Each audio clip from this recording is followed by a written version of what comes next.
ये पूरे विश्व के लिए, मानवता के भविष्य के लिए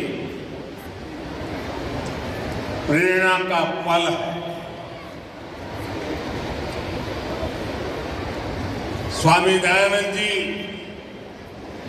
और उनका आदर्श था कृण्वन्तो विश्वमार्यम्,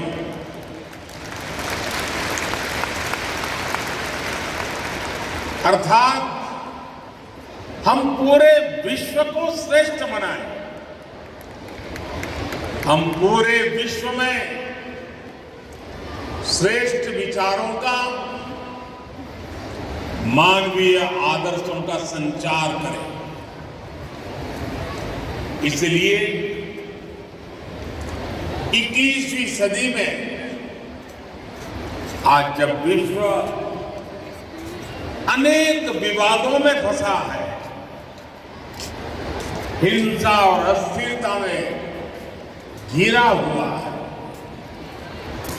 तब महर्षि दयानंद सरस्वती जी का दिखाया मार्ग करोड़ों लोगों में आशा का संचार करता है।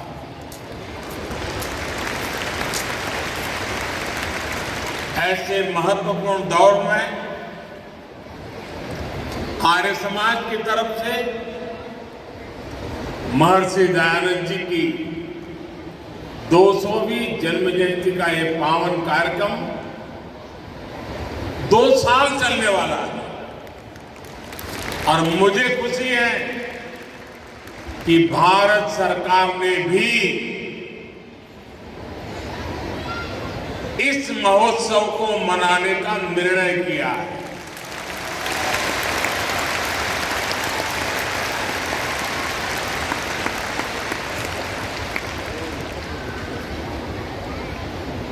मानवता के कल्याण के लिए ये जो अविरत साधना चली है, एक यज्ञ चला है। अब से कुछ दिन पहले मुझे भी आहुति डालने का सौभाग्य मिला है।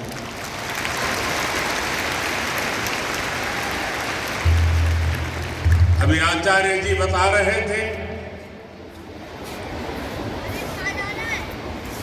ये मेरा सौभाग्य है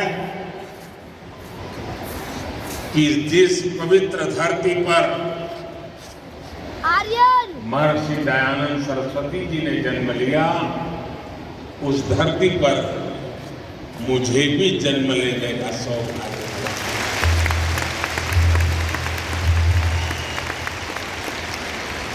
उस मिट्टी के से मिले संस्कार,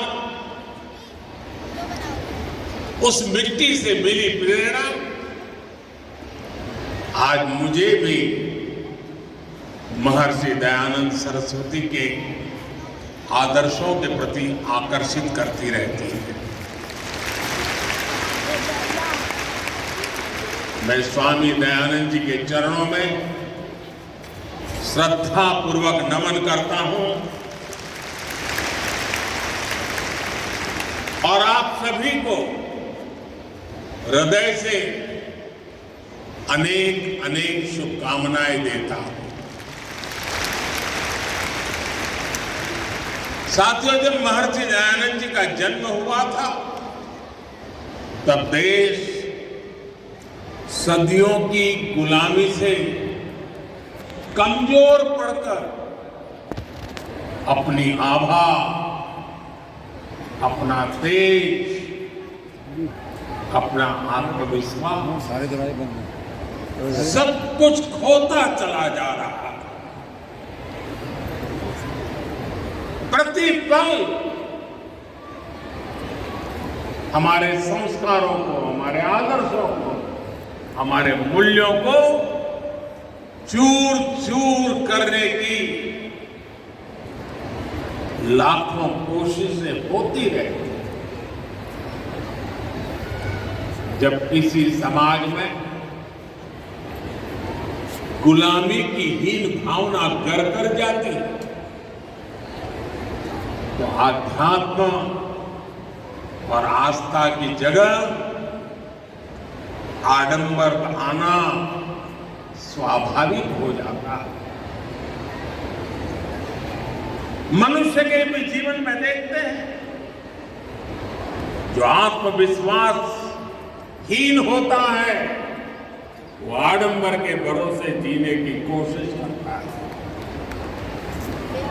ऐसी परिस्थिति में महर्षि दयानंद जी ने आगे आकर वेदों के बोध को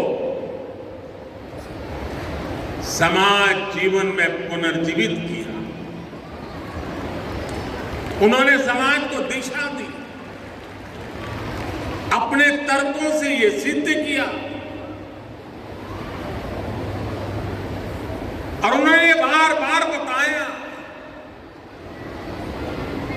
कि खामी भारत के धर्म और परंपराओं में नहीं है, खामी है कि हम उनके वास्तविक स्वरूप को भूल गए हैं और विकृतियों से भर गए हैं।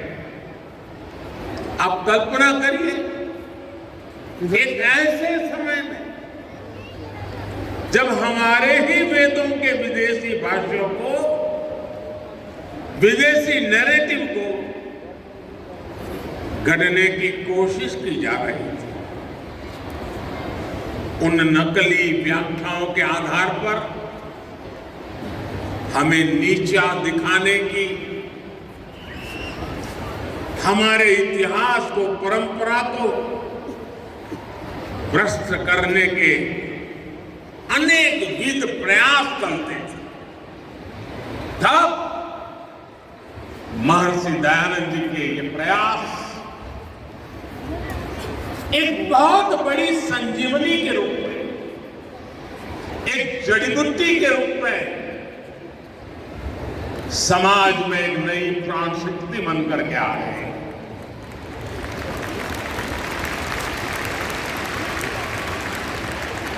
महर्षि जी ने सामाजिक भेदभाव, ऊंच नीच, छुआछूत ऐसी समाज में घर कर गई अनेक विकृतियां, अनेक बुराइयों के खिलाफ एक सशक्त अभियान चलाया। अब कल्पना कीजिए, आज भी समाज की किसी बुराई की तरफ कुछ कहना है, अगर मैं भी कभी कहता हूं कि भाई कर्तव्य पथ पर चलना ही होगा, तो कुछ लोग मुझे डांटते कि आप कर्तव्य की बात करते हो, अधिकार की बात नहीं करते हो। अगर 21वीं सदी में मेरा ये हाल है तो 150 पौने 200 साल पहले महर्षि जी को समाज को रास्ता दिखाने में कितनी दिक्कतें आई हो।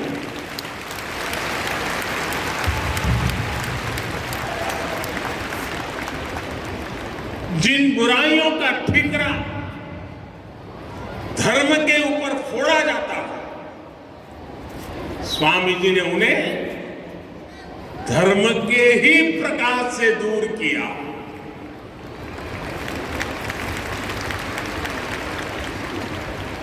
और महात्मा गांधी जी ने एक बहुत बड़ी बात बताई थी और बड़े गर्व के साथ बताई थी।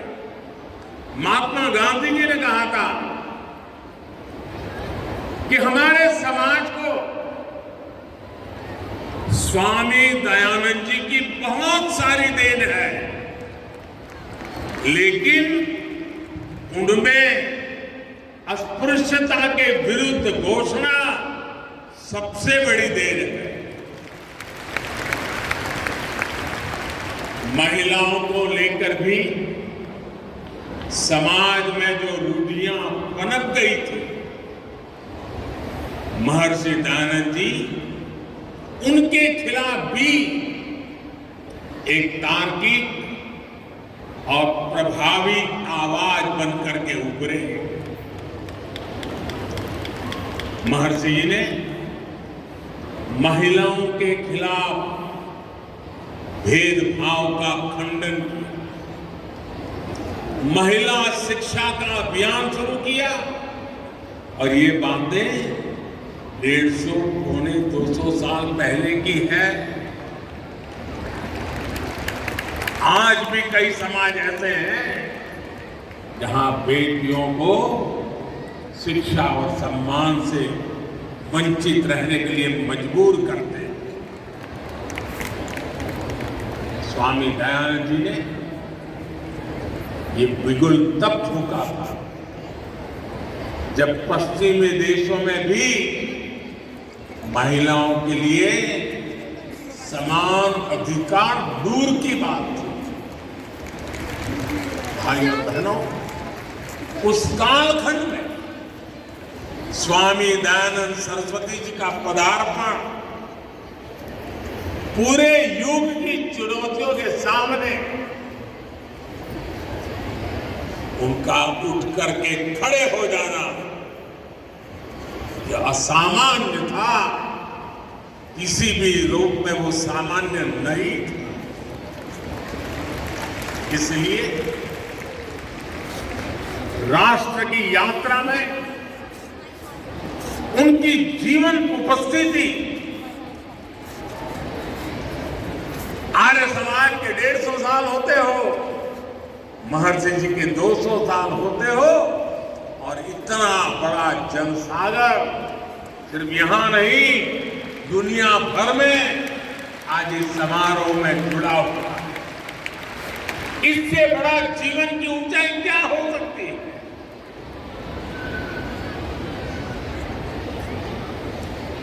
जीवन जिस प्रकार से दौड़ रहा है, मृत्यु के 2 साल 10 साल के बाद भी जिंदा रहना असंभव होता है। 200 साल के बावजूद भी आज महर्षि जी हमारे बीच हैं।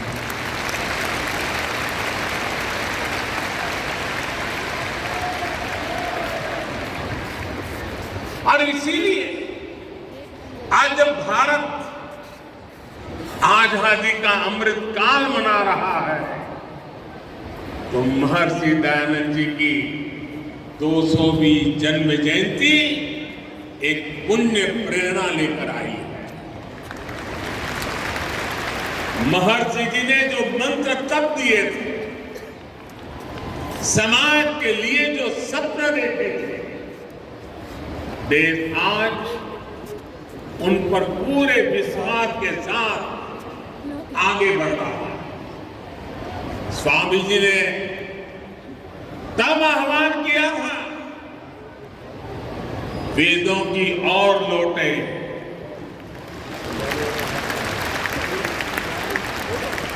आज देश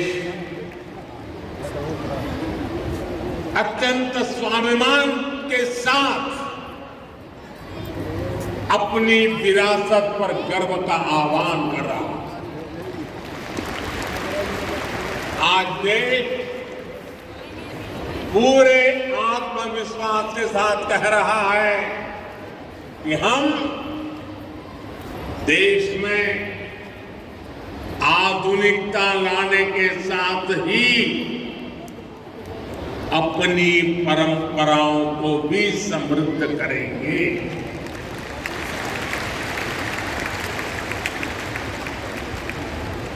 विरासत भी, विकास भी, इसी पटरी पर देश नई ऊंचाइयों के लिए दौड़ पड़ा है।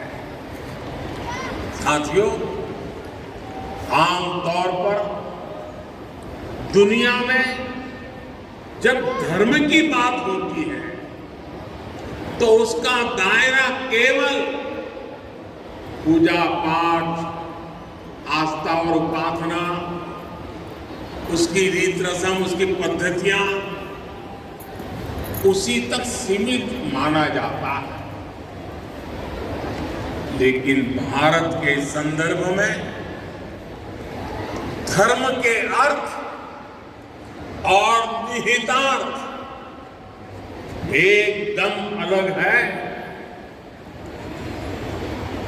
वेदों ने धर्म को एक संपूर्ण जीवन पद्धति के रूप में परिभाषित किया है। हमारे यहां धर्म का पहला अर्थ कर्तव्य समझा जाता है। पितृधर्म, मातृधर्म, पुत्र धर्म, देश धर्म, काल धर्म, ये हमारी कल्पना है। इसलिए हमारे संतों और ऋषियों की भूमिका भी केवल पूजा और उपासना तक सीमित नहीं रही। उन्होंने राष्ट्र और समाज के हर आयाम की जिम्मेदारी संभाली, होलिस्टिक अप्रोच लिया, इंक्लूसिव अप्रोच लिया, इंटीग्रेटेड अप्रोच लिया। हमारे यहां भाषा और व्याकरण के क्षेत्रों को पाणिनि जैसे ऋषियों ने समृद्ध किया। योग के क्षेत्र को पतंजलि जैसे महर्षियों ने विस्तार दिया। आप दर्शन में, फिलॉसफी में जाएंगे तो पाएंगे कि कपिल जैसे आचार्यों ने बौद्धिकता को नई प्रेरणा दी। नीति और राजनीति में महात्मा विदुर से लेकर के भर्तृहरि और आचार्य चाणक्य तक कई ऋषि भारत के विचारों को परिभाषित करते रहे। हम गणित की बात करेंगे तो भी भारत का नेतृत्व आर्यभट्ट, ब्रह्मगुप्त और भास्कर जैसे महान गणितज्ञों ने किया। उनकी प्रतिष्ठा एक ऋषि से जरा भी कम नहीं थी। विज्ञान के क्षेत्र में तो कणाद और वरामी जैसे लेकर के चरक और सुश्रुत तक अनगिनत नाम है।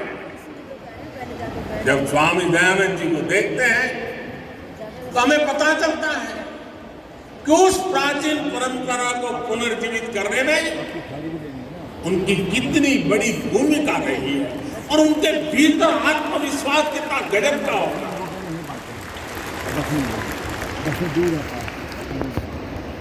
भाई और बहनों, स्वामी दयानंद सरस्वती जी अपने जीवन केवल